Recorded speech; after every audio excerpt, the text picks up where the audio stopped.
पुत्रदा एकादशी व्रत कथा। हिंदू धर्म में एकादशी का व्रत महत्वपूर्ण स्थान रखता है। प्रत्येक वर्ष 24 एकादशियां होती हैं। जब अधिक मास या मलमास आता है तब इनकी संख्या बढ़कर 26 हो जाती है। श्रावण शुक्ल एकादशी का नाम पुत्रदा है। उसके सुनने मात्र से वाजपेय यज्ञ का फल मिलता है। पुत्रदा एकादशी का महत्व। श्री युधिष्ठिर कहने लगे कि हे भगवान, मैंने श्रावण माह के कृष्ण पक्ष की कामिका एकादशी का सविस्तार वर्णन सुना। अब आप मुझे श्रावण शुक्ल एकादशी का क्या नाम है, व्रत करने की विधि तथा इसका महात्म्य कृपा करके कहिए। मधुसूदन कहने लगे कि इस एकादशी का नाम पुत्रदा एकादशी है। इस एकादशी को पवित्रा एकादशी भी कहा जाता है। पुत्रदा एकादशी व्रत करने वाले व्यक्ति को पूजा के बाद श्रावण पुत्रदा एकादशी व्रत की कथा जरूर सुननी चाहिए। ऐसा करने से व्रत पूर्ण होता है और मनोकामनाएं पूरी होती हैं। अब आप शांतिपूर्वक इसकी कथा सुनिए। इसके सुनने मात्र से ही वाजपेय यज्ञ का फल मिलता है। पुत्रदा एकादशी व्रत कथा। द्वापर युग के आरंभ में महिष्मती नाम की एक नगरी थी, जिसमें महिजित नाम का राजा राज्य करता था, लेकिन पुत्रहीन होने के कारण राजा को राज्य सुखदायक नहीं लगता था। उसका मानना था कि जिसके संतान न हो उसके लिए ये लोक और परलोक दोनों ही दुखदायक होते हैं। पुत्र सुख की प्राप्ति के लिए राजा ने अनेक उपाय किए, परंतु राजा को पुत्र की प्राप्ति नहीं हुई। वृद्धावस्था आती देखकर राजा ने प्रजा के प्रतिनिधियों को बुलाया और कहा, हे प्रजाजनों, मेरे खजाने में अन्याय से उपार्जन किया हुआ धन नहीं है। न मैंने कभी देवताओं तथा ब्राह्मणों का धन छीना है। किसी दूसरे की धरोहर भी मैंने नहीं ली। प्रजा को पुत्र के समान पालता रहा। मैं अपराधियों को पुत्र तथा बांधवों की तरह दंड देता रहा। कभी किसी से घृणा नहीं की। सबको समान माना है। सज्जनों की सदा पूजा करता हूँ। इस प्रकार धर्मयुक्त राज्य करते हुए भी मेरे पुत्र नहीं है, सो मैं अत्यंत दुख पा रहा हूँ। इसका क्या कारण है? राजा महिजित की इस बात को विचारने के लिए मंत्री तथा प्रजा के प्रतिनिधि वन को गए। वहां बड़े बड़े ऋषि मुनियों के दर्शन किए। राजा की उत्तम कामना की पूर्ति के लिए किसी श्रेष्ठ तपस्वी मुनि को देखते फिरते रहे।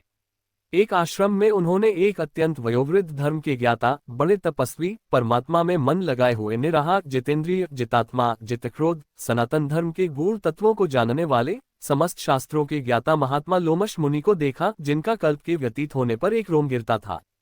सबने जाकर ऋषि को प्रणाम किया। उन लोगों को देखकर मुनि ने पूछा कि आप लोग किस कारण से आए हैं? संदेह मैं आप लोगों का हित करूंगा। मेरा जन्म केवल दूसरों के उपकार के लिए हुआ है, इसमें संदेह मत करो। लोमश ऋषि के ऐसे वचन सुनकर सब लोग बोले, हे महर्षि, आप हमारी बात जानने में ब्रह्मा से भी अधिक समर्थ हैं, अतः आप हमारे इस संदेह को दूर कीजिए। महिष्मतीपुरी का धर्मात्मा राजा महिजित प्रजा का पुत्र के समान पालन करता है, फिर भी वह पुत्रहीन होने के कारण दुखी है। उन लोगों ने आगे कहा कि हम लोग उसकी प्रजा हैं, अतः उसके दुख से हम भी दुखी हैं।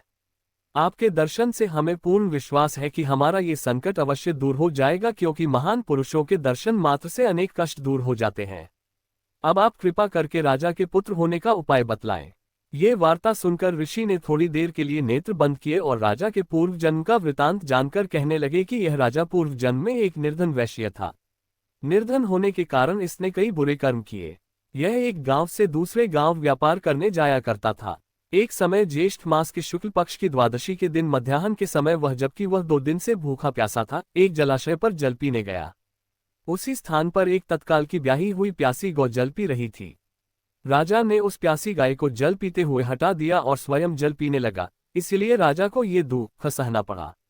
एकादशी के दिन भूखा रहने से वह राजा हुआ और प्यासी गौ को जल पीते हुए हटाने के कारण पुत्र वियोग का दुख सहना पड़ रहा है। ऐसा सुनकर सब लोग कहने लगे कि हे ऋषि, शास्त्रों में पापों का प्रायश्चित भी लिखा है, अतः जिस प्रकार राजा का ये पाप नष्ट हो जाए, आप ऐसा उपाय बताए।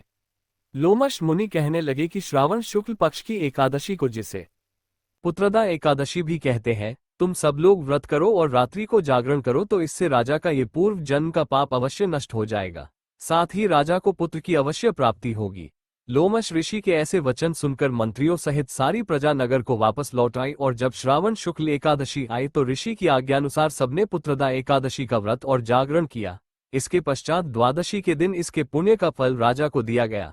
उस पुण्य के प्रभाव से रानी ने गर्भ धारण किया और प्रसवकाल समाप्त होने पर उसके एक बड़ा तेजस्वी पुत्र उत्पन्न हुआ। इसलिए हे राजन, इस श्रावण शुक्ल एकादशी का नाम पुत्रदा पड़ा। अतः संतान सुख की इच्छा हासिल करने वाले इस व्रत को अवश्य करें। इसके महात्म्य को सुनने से मनुष्य सब पापों से मुक्त हो जाता है और इस लोक में संतान सुख भोग कर परलोक में स्वर्ग को प्राप्त होता है। जय श्री हरि ओम।